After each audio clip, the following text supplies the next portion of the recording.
e uma suculenta, tá bom? Muito obrigada, viu, pela tua disposição. Deixa eu tirar uma foto das meninas.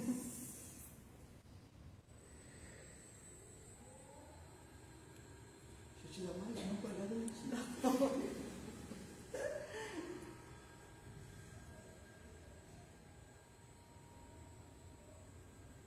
Joia? Obrigada. Obrigada. Boa palestra.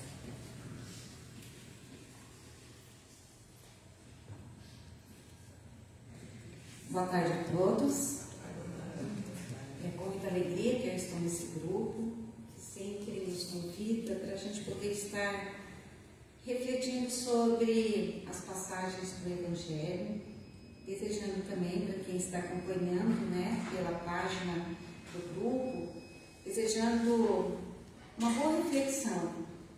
Então, esse tema que eu vou falar, como a Glaucia falou, é um tema que muitas pessoas não falam sobre a morte. É um tema que traz muito conflito, que na realidade todos esquecem que um dia vai desencarnar, não é? Desde quando o mundo é mundo, desde que começamos a vir e habitar o nosso planeta, nós precisamos cumprir a nossa jornada aqui e retornar, porque estamos a caminho da evolução. Então, Kardec, na organização do livro do Evangelho segundo o Espiritismo, colocou no capítulo 5, bem-aventurados os aflitos. E quando nós lemos esse capítulo, nós refletimos sobre tantas várias aflições e chega na perda de pessoas amadas e mortes prematuras. No Livro dos Espíritos, Kardec pergunta para os espíritos: qual é a causa da morte nos seres orgânicos? Os espíritos falam: exaustão dos órgãos. Quando os nossos órgãos vitais, eles já perdem toda aquela força, que não tem mais como continuar funcionando, o corpo ele perde a vitalidade, fica e o espírito continua.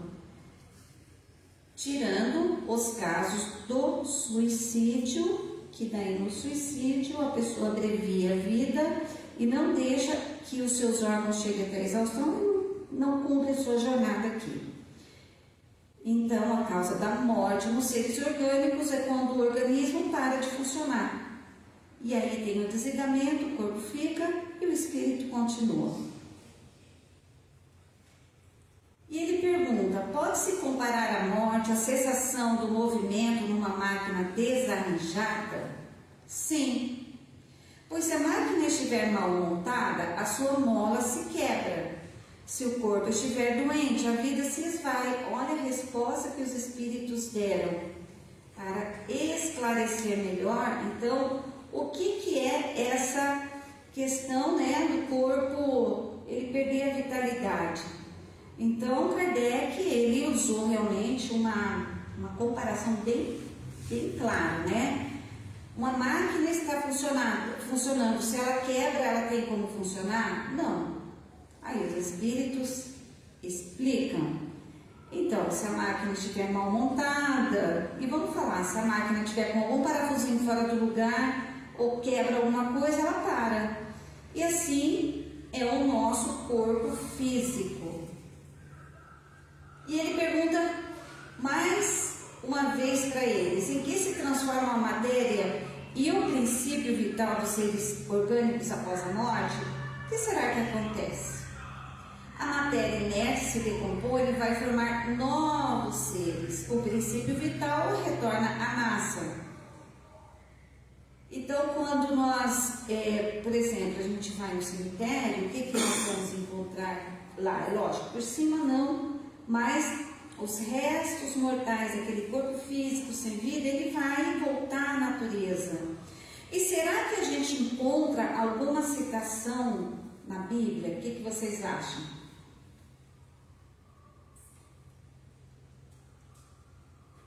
Então, olha só. Passagem. Por quanto ele conhece a nossa estrutura. Lembra-se de que somos pó. A existência do ser humano é semelhante à relva. Ele floresce como a flor do campo. E em Eclesiastes também tem uma passagem. O pó retorne à terra, de onde veio, e o espírito volte a Deus que o concebeu. Então essas são apenas 3 passagens, mas tem outras passagens que falam. Então, para nós fica muito claro que quando tem um esgotamento da vitalidade do corpo físico, o corpo fica e o espírito retorna. Quem estava aqui no início, eu coloquei uma tela aqui apareceram. Alguém prestou atenção em alguma coisa? Tinha uns numerozinhos correndo ali? Então, tem uma página que de vez em quando eu gosto de observar. Chama Wordometers. E aqui são dados que eu coloquei ontem. Mas esse primeiro aqui, esse primeiro foi em 2017, população mundial. Esse embaixo, vocês estão vendo, eu coloquei ontem. Então, eu vou colocar a página aqui atual e vamos ver como que está. Então, eles colocam os dados, todos os dados que são colocados na rede vai para esse site, então são dados atuais. Então, olha só, a população mundial, 8 bilhões, nascidos este ano, depois nascidos hoje, mortes esse ano, 33 milhões, 405 mil, 540. Vocês viram que está passando rápido, né? Embaixo, mortes hoje. Significa o quê? Que todos os dias, cada segundo, as pessoas estão deixando o planeta e seguindo a jornada. Outros tantos estão nascendo, estão reencarnando. E assim que segue a evolução.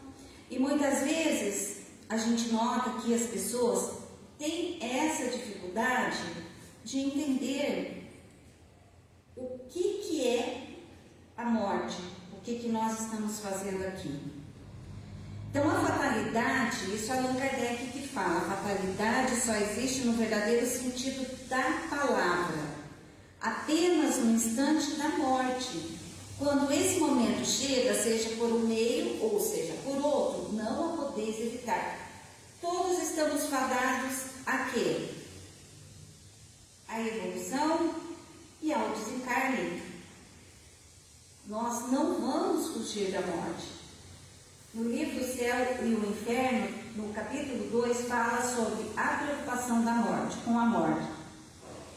E lá fica muito claro por que as pessoas se preocupam com a morte.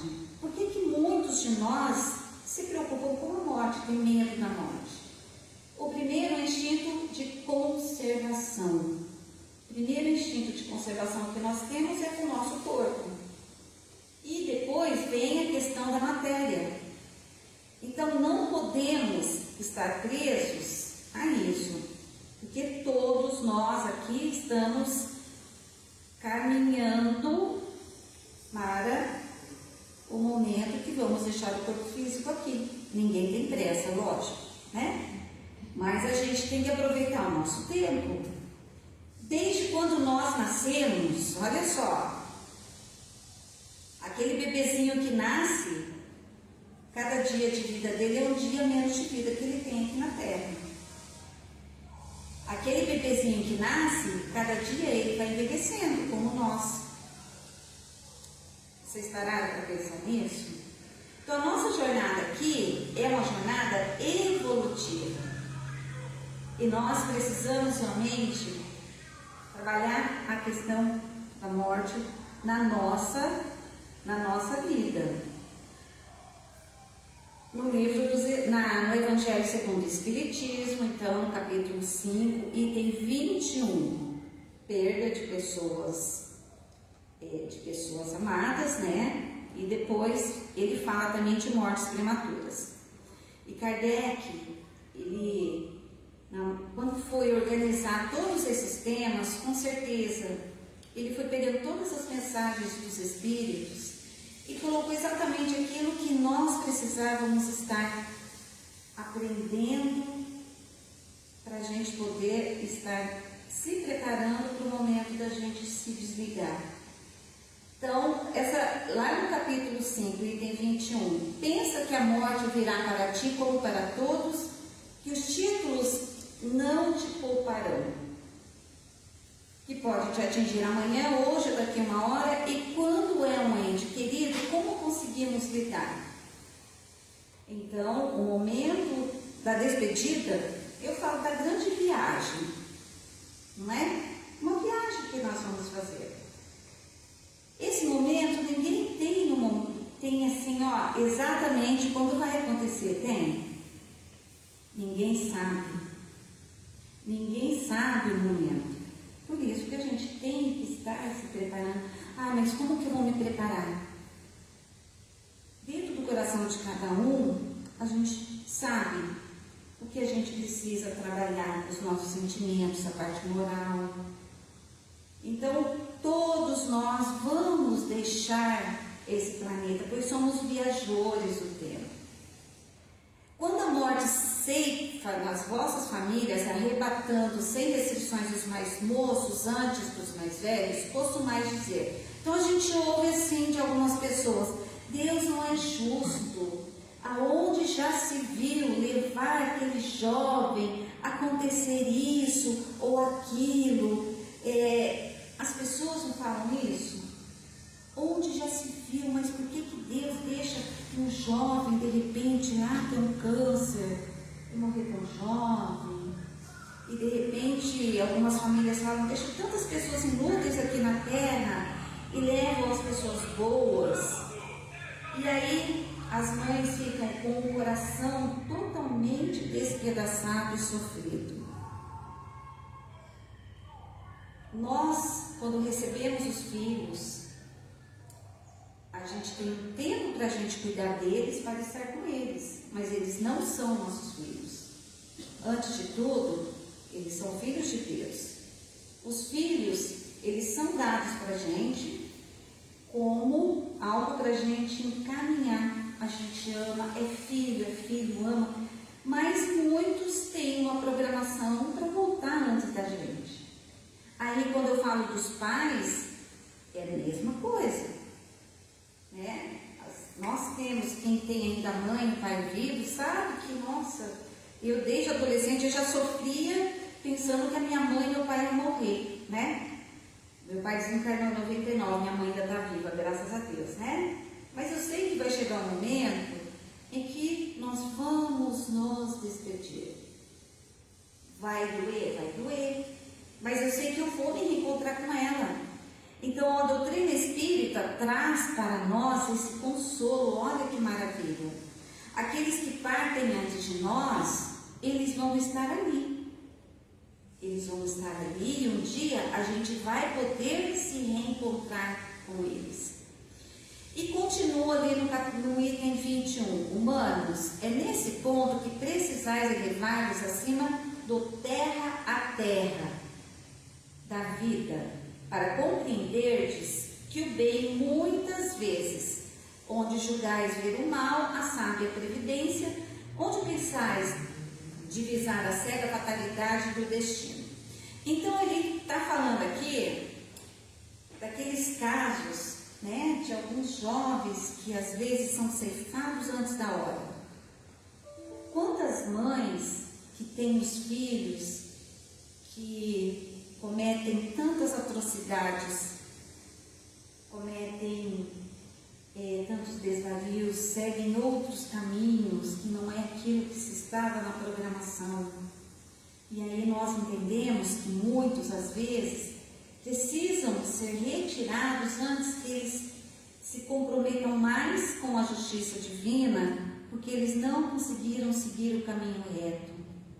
E aí é lógico que as mães sofrem, as mães trazem no coração aquela dor, porque a mãe, quando tem um filho, ou às vezes numa família tem os irmãos, a gente gostaria que seguissem no caminho certo, mas a gente sabe que como cada um tem o seu livre-arbítrio, tem as suas escolhas, né? Então, dentro dessas escolhas, não tem como a gente modificar. Então, quantas situações que nós observamos ao redor de jovens que às vezes se envolvem em situações totalmente contrárias ao que deveria ser correto, de repente eles desencarnam cedo. Será que isso é um castigo?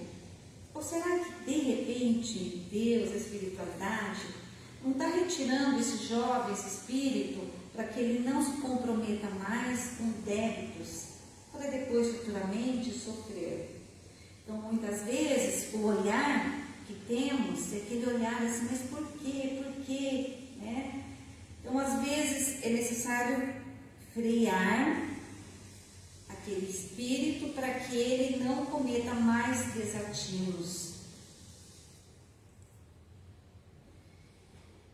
E eles continuam falando o seguinte nesse item: crede-me, a morte é preferível numa encarnação de 20 anos a esses vergonhosos desregramentos que pungem famílias respeitáveis, que dilaceram corações de mães e fazem que antes do tempo embranqueçam os cabelos dos pais. Olha o que os espíritos colocam. Frequentemente a morte prematura é um grande benefício que Deus concede àquele que se vai e que assim se preserva das misérias da vida. E nós às vezes ficamos assim nos questionando quando a gente vê, né, jovens que de repente tão cedo eles deixam a terra. E aí vem essa explicação, né? Justamente para que ele não cometa mais crimes, que ele não desvie mais ainda do caminho que ele deveria estar percorrendo para ser um espírito melhor. É uma horrenda desgraça, dizeis, ver cortando o fio de uma vida tão plena de esperanças. De que esperanças falais?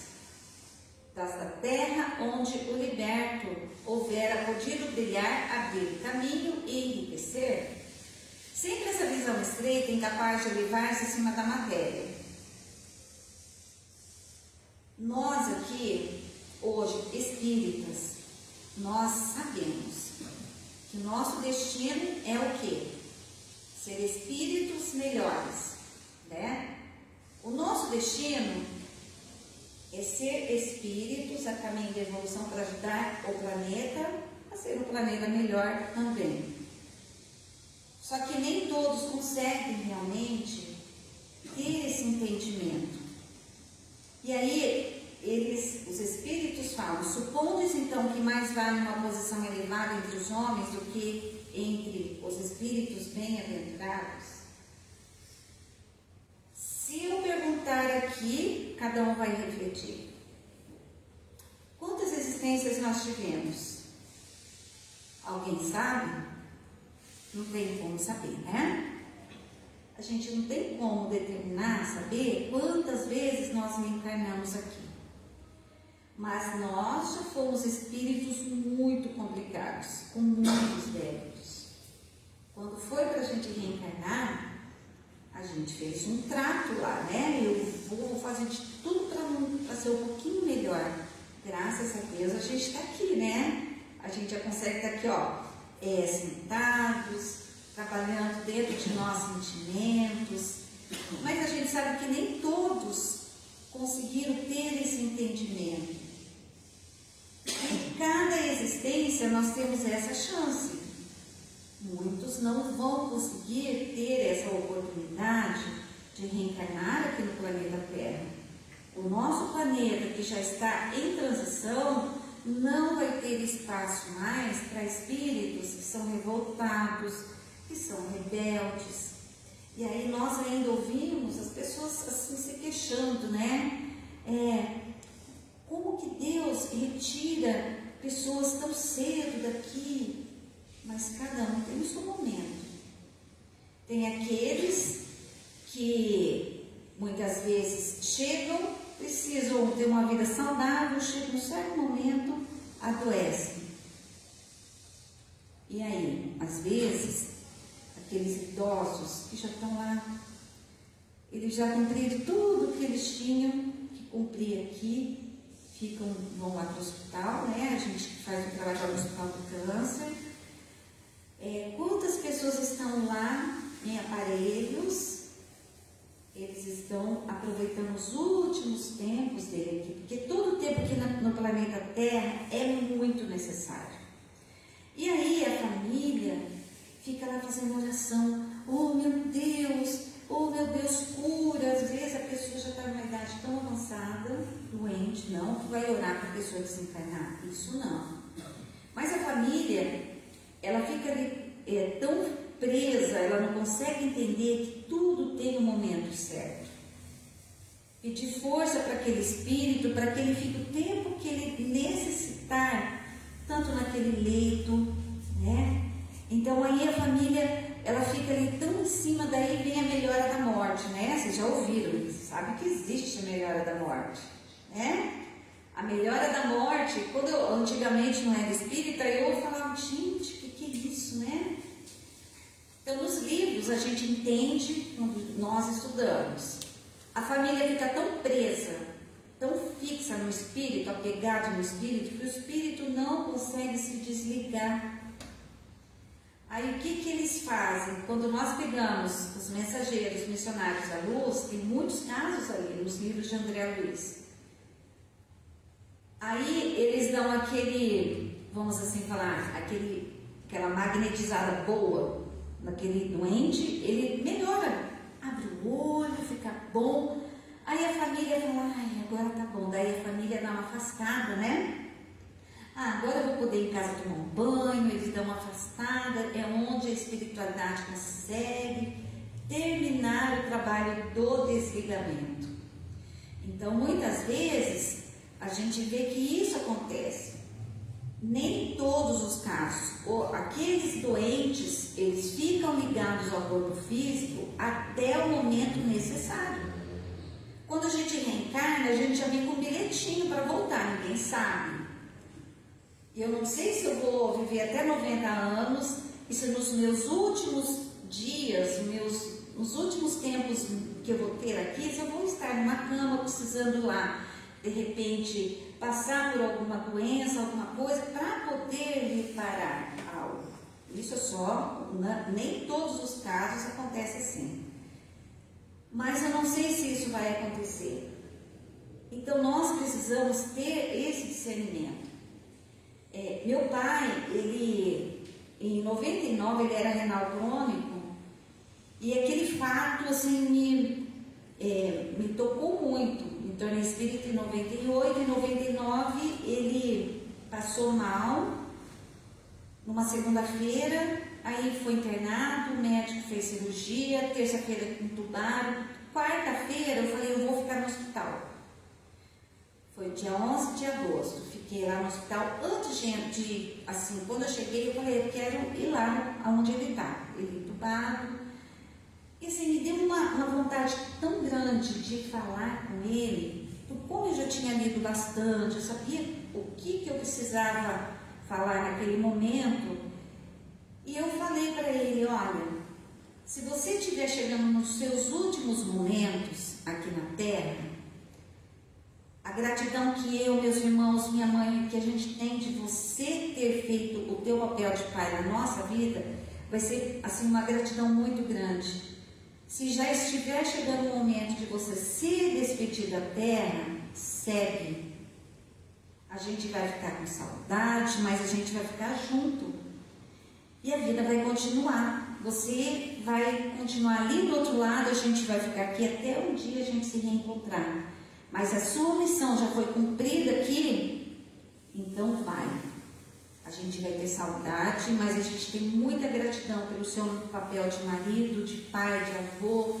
Conversei com ele, eu vi que ele começou a soluçar, como se tivesse assim, aquele choro, né? Estava entubado.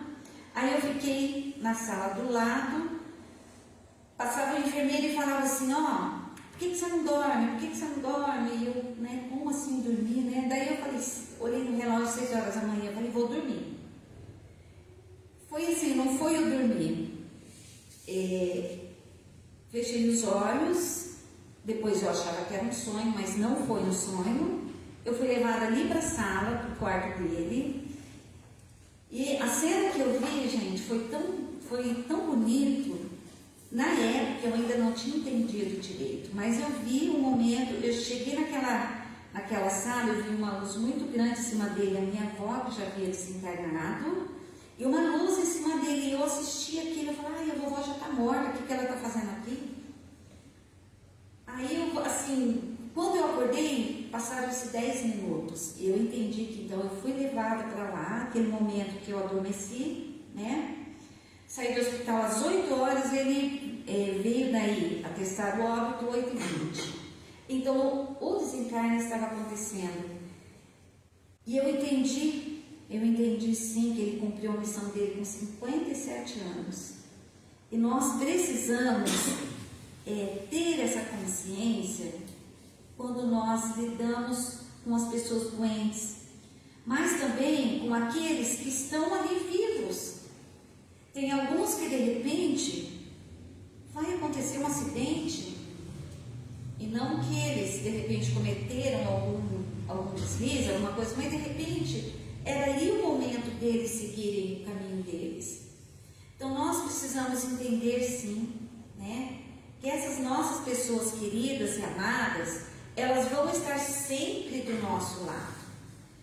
Quem conheceu o professor Ivan, que ele desencarnou foi em 2004, naquela semana eu estive na casa deles, ele é esposo da Nadir Dutra, e assim, o professor Ivan e a Nadir eram muito ativos, eles foram os fundadores do Irmã Sheila. Eles, aqui nos grupos públicos, eles trabalhavam, no grupo mediúnico, eles eram muito ativos. Quando foi dia 2 de janeiro de 2004, eles foram no cinema, no Catuaí, era uma sexta-feira à noite. Eles foram assistir um filme, não lembro o filme que estava passando, ele escorregou dentro do Catuaí, sexta-noite. Levou para o hospital, eles fizeram uma cirurgia, sábado à noite, entrou em coma, desencarnou. Aí a gente ficou, como assim? Tinha chegado o momento dele, isso foi falado depois. Então, a gente vai ter que passar por isso. Cada um aqui, de repente, vai ter uma forma de desencarnar. Quando cumpre toda a missão, toda a jornada, nós vamos seguir a nossa caminhada lá para o outro lado, né? E muitas vezes a gente tem essa dificuldade, tem o medo da morte. Quem tem medo da morte aqui? Que bom! Você! Mas olha só, os espíritos falam que fechar o olho aqui e abrir do outro lado. Eu não sei se vocês já viram esse vídeo, só para a gente entender um pouquinho. Paulo, eu vou morrer. O que é? Eu vou morrer, Paulo. O que é? Você tá passando mal? Você também vai morrer, todo mundo vai morrer. Quem tá pra morrer? Tua prédio tá pegando fogo? Não, O que é? todo mundo vai morrer. Não é só no prédio. Na bomba? O que foi, Fernanda? Não é todo mundo ao mesmo tempo, Paulo. Mas é que todo mundo um dia vai morrer. Todo mundo morre. Não é que todo mundo morre, Fernanda? Pelo amor de Deus, você só descobriu isso agora? 3h30 da manhã? É que a ficha só caiu agora, sabe? Eu nunca tinha pensado nisso desse jeito. Por que a gente tem que morrer? É muito triste.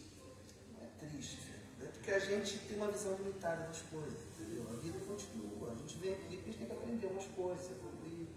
Vai na faculdade, você não vai na faculdade que tem que aprender coisas? Não tem mais que voltar pra casa? Morrer é isso, voltar pra casa. Entendeu? Mas acontece que na faculdade a gente sabe a hora que a aula termina. Eu não sei a hora da minha própria morte. Será que todo mundo tem uma hora exata para morrer?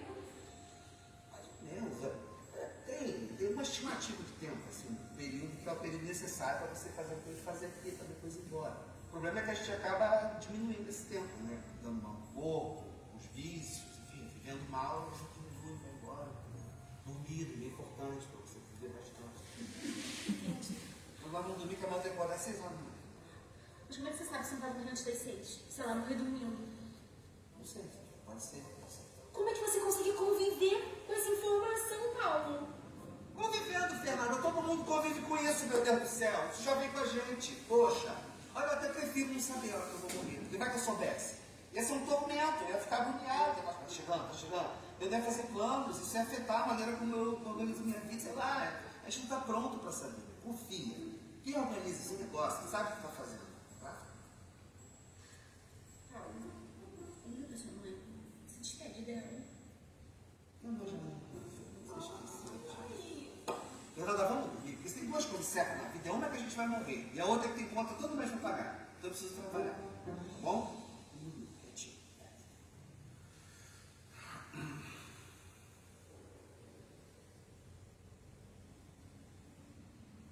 Paulo, eu só filho.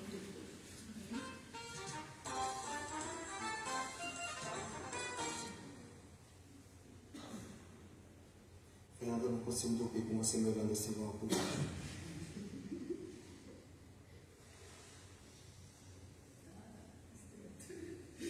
Fernanda.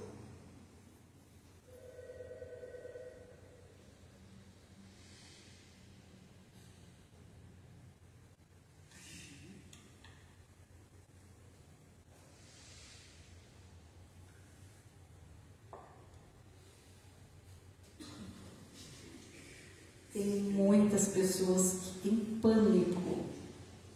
Adianta ter pânico? Não. Não adianta a gente ter medo.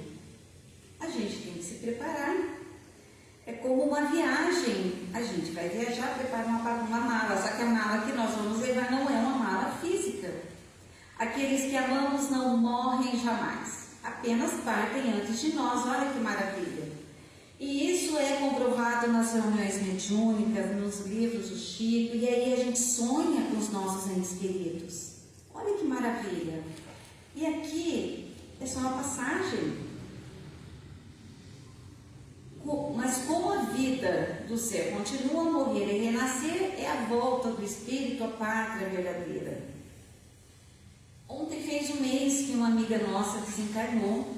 A gente foi para Minas, né, na nossa caravana. Chegamos no domingo, dia 18, 11 horas da noite. A viagem, né, a Rosa, que fazia parte do coral, sim, a viagem foi muito tranquila.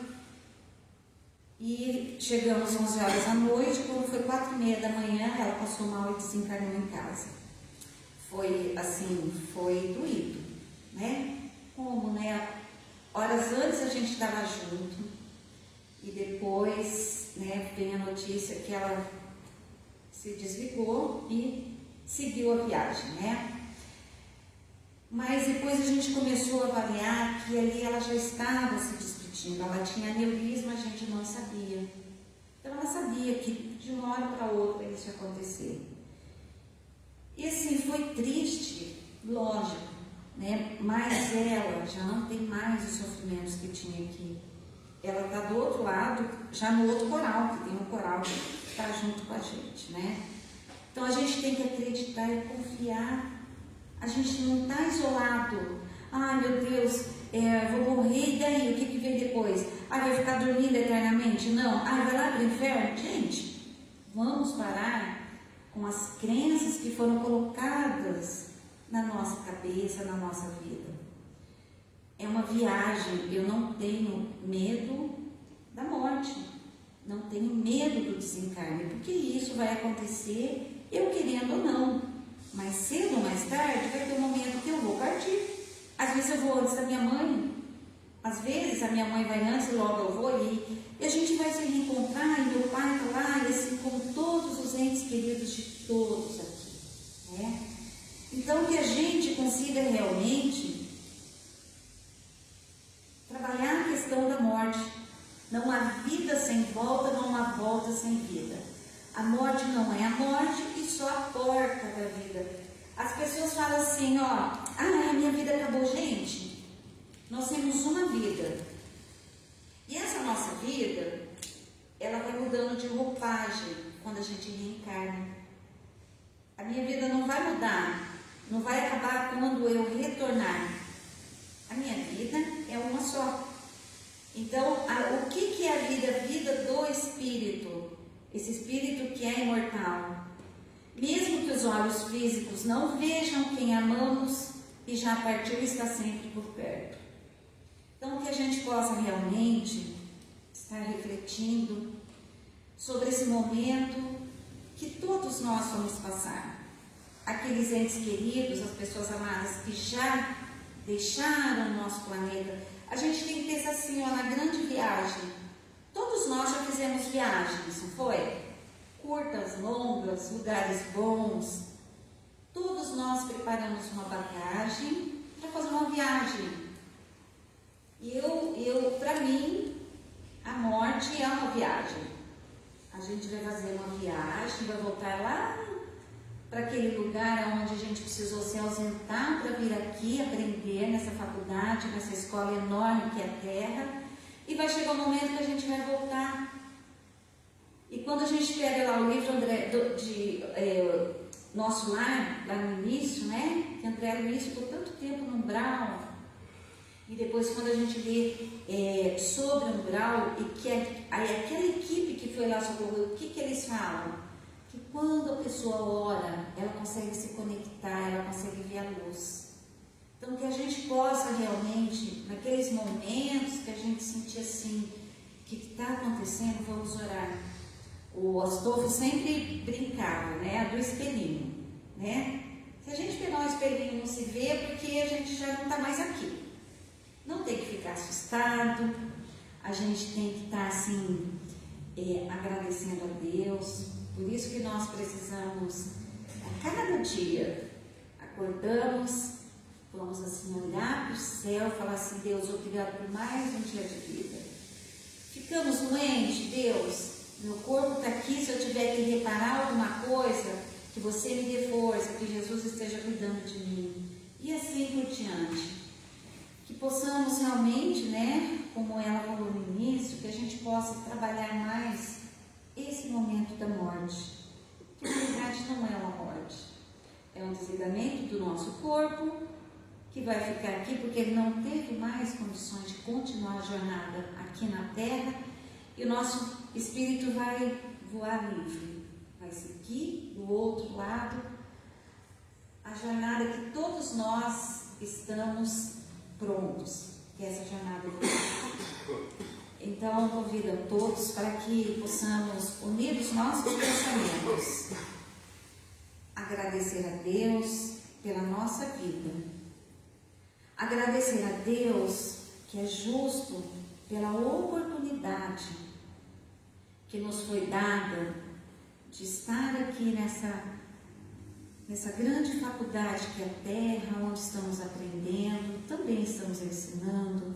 estamos praticando todo o amor de Deus e os ensinos de Jesus.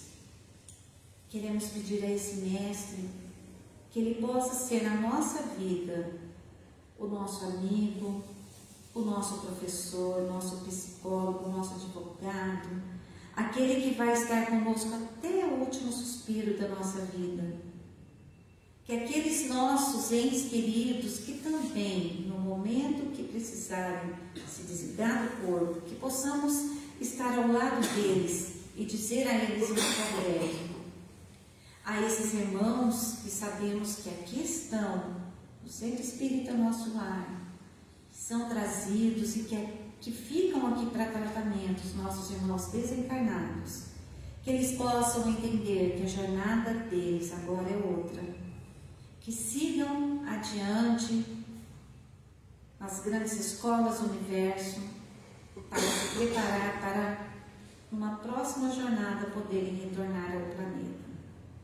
Pedimos, Senhor Jesus, que esteja olhando por cada um de nós, nos dê muita força, nos dê muita sabedoria para todos os momentos. Assim seja.